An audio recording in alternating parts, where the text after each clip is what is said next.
नमस्कार दोस्तों, स्वागत है आपका हमारे चैनल गोविंद गोपाल में। फिर से एक बार दोस्तों इस वीडियो में हम बताएंगे शिक्षा मित्रों की अगली रणनीति के बारे में। जी हाँ, अभी अभी चुनाव संपन्न हुए हैं। केंद्र में एनडीए की सरकार गठबंधन के साथ बनने जा रही है और उसका शायद शपथ समारोह 9 जून को है। लेकिन हम बात करें उत्तर प्रदेश की, तो उत्तर प्रदेश में जैसे ही आदर्श आचार संहिता समाप्ति का आदेश आ गया, वैसे ही उत्तर प्रदेश प्राथमिक शिक्षा मिशन के प्रदेश अध्यक्ष शिव कुमार शुक्ला जी का भी संदेश सभी के लिए आ गया है। जी हाँ, उन्होंने सभी जिलाध्यक्ष, मंडल अध्यक्ष, ब्लॉक अध्यक्ष और यहाँ तक कि एक एक शिक्षा मित्र को ये संदेश दिया है, ये निर्देश दिया है कि वो अपनी एकजुटता 18 अक्टूबर 2023 के आंदोलन की तरह बनाए रखें, क्योंकि अब वो कल कमेटी के सदस्यों के साथ एक बैठक करेंगे, मीटिंग करेंगे और वो ये तय करेंगे कि अगली तारीख कब होगी, अगली बैठक कमेटी की कब होगी और इसके बाद वो निर्णय लिया जाएगा कि उस कमेटी की रिपोर्ट में शिक्षा मित्रों के लिए क्या है। जी हाँ, कमेटी की रिपोर्ट में शिक्षा मित्रों के लिए क्या है ये तो अभी किसी को पता ही नहीं है, लेकिन जल्द से जल्द वो सामने आने वाली थी। लेकिन चुनाव शुरू हो गए, आदर्श आचार संहिता लग गई, इस वजह से वो रिपोर्ट वहीं की वहीं रुक गई।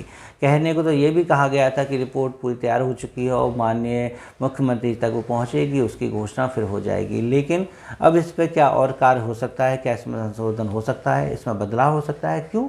क्योंकि आप जानते हैं कि अब शायद राज्य सरकार के पास एक ऐसा दबाव है जिसके अंतर्गत अब उन्हें युवाओं को नाराज़ नहीं करना है। और शिक्षा मित्रों की संख्या कम नहीं है, शिक्षा मित्र भी उसी श्रेणी में आते हैं और लोकसभा की सीटें उत्तर प्रदेश से कम निकलने का कारण कुछ भी हो सकता है। आज के अखबार में आपने पढ़ ही लिया होगा कि माननीय मुख्यमंत्री जी ने एक मीटिंग अपने अधिकारियों के साथ की, जिसके अंतर्गत कई निर्णय लिए गए। युवाओं का ध्यान रखा गया कि जल्द से जल्द सभी विभागों के रिक्त पदों पर भर्ती निकाल दी जाए, किसानों का जो गन्ने का बकाया मूल्य है वो वापस कर दिया जाए, वो दे दिया जाए और जो उच्च शिक्षण संस्थान हैं, महाविद्यालय हैं, विश्वविद्यालय हैं, उनकी टाइमिंग को ध्यान रखा जाए और 10 मई से पहले परीक्षाएं करा दी जाएं।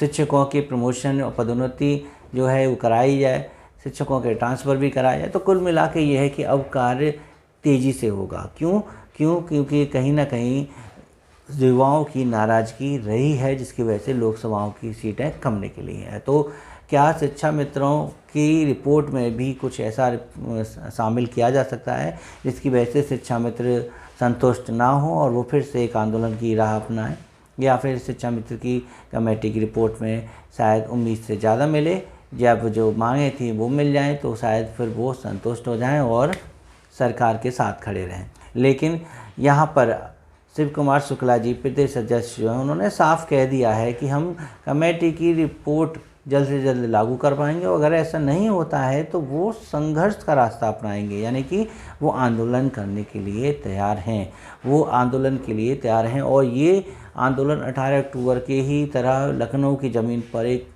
विशाल संख्या के साथ होगा।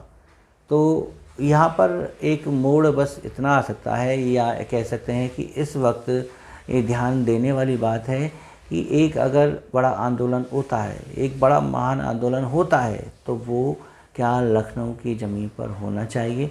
क्या उससे सरकार पर अधिक दबाव पड़ेगा, या फिर वही आंदोलन केंद्र पर यानी दिल्ली में किया जाए? यानी शिक्षा मित्र अब की बार बसें भर भर के लखनऊ ना ले जाएं, बल्कि दिल्ली ले जाएं और दिल्ली में ये आंदोलन करें, तो शायद राज्य सरकार पर इसका ज़्यादा दबाव पड़ेगा। क्या रणनीति रहेगी ये तो शिव कुमार शुक्ला जी बताएंगे कि वो लखनऊ में धरना देने जा रहे हैं या दिल्ली में धरना देने जा रहे हैं, क्योंकि आप जानते हैं कि केंद्र में जो वर्तमान सरकार अब बनने जा रही है और जो पहले थी, दोनों में माननीय प्रधानमंत्री जी नरेंद्र मोदी जी जो हैं, उत्तर प्रदेश में कम सीटें निकलने से थोड़े से खफा है, थोड़े से नाराज़ हैं। तो उस आंदोलन की नाराज़गी भी उत्तर प्रदेश पर ना पड़े, इसलिए शायद दिल्ली में किए गए धरना ज़्यादा दबाव बनाएगा राज्य सरकार पर और वो जल्द से जल्द शिक्षा मित्रों से संबंधित निर्णय लेगी। और हो भी सकता है कि इससे वो गुस्सा हो जाए, नाराज़ हो जाएं और शायद जो काम होने जा रहा हो वो भी ना हो, कुछ भी संभव है, लेकिन फ़िलहाल ये हमारा काम नहीं है सोचना, ये प्रदेश अध्यक्ष का काम है। वो रणनीति बनाएंगे, वो तय करेंगे कि आंदोलन कहाँ होना है, और आंदोलन की आवश्यकता ना ही पड़े, रिपोर्ट में ही सब कुछ सामने आ जाए तो अच्छा है। और शिक्षा मित्रों की जो समस्याएं हैं इतने लंबे समय से चली आ रही हैं वो सारी ख़त्म हो जाए। तो बस दोस्तों, बस थोड़ा सा और इंतज़ार कीजिए, ऐसी अपडेट हम आपको देते रहेंगे। आप हमारे चैनल को सब्सक्राइब जरूर कीजिएगा। वीडियो अच्छी लगी तो प्लीज़ इसे लाइक और शेयर करना मत भूलिएगा। मिलेंगे आपसे अगली वीडियो में ऐसे ही कुछ नए अपडेट के साथ। तब तक के लिए नमस्कार, जय हिंद।